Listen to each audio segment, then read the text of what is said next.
I'm just moved by the fact that in virtually every era of church history, whenever there's been a particularly powerful movement, whether this is the Reformation or whether it's the very early centuries of Christianity,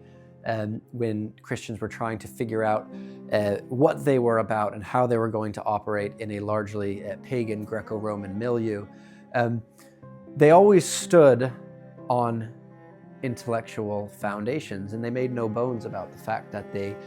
considered the central claims of Christianity to be intellectually defensible and intellectually robust. And it just seems to me that in the contemporary world,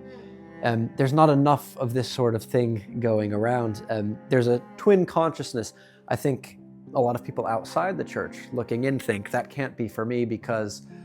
we know those are just fables, those are just stories.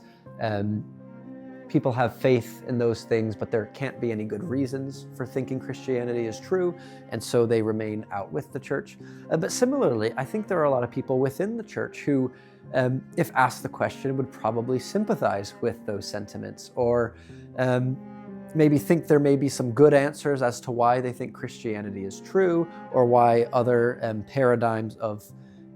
or accounts of philosophy and what is the good life and what is the world.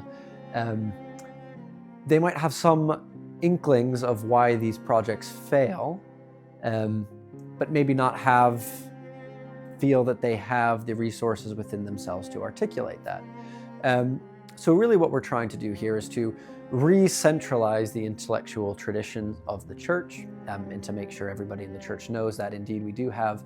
stable and robust intellectual foundations, but then also to help people think through some of these questions that perhaps they're being asked by family or by friends, or currents that they see on TV or on the internet or something like this.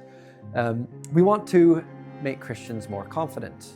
in their faith, that they have good reasons to believe what they believe, but also to inspire them to carry the dialogue further, and to invite these conversations, because at the end of the day, there is no truth to be afraid of. We Christians believe that Jesus is the way, the truth, and the life, and there's nothing to fear in the investigation of truth, even if that can be rather uncomfortable and intellectually heavy-going at times.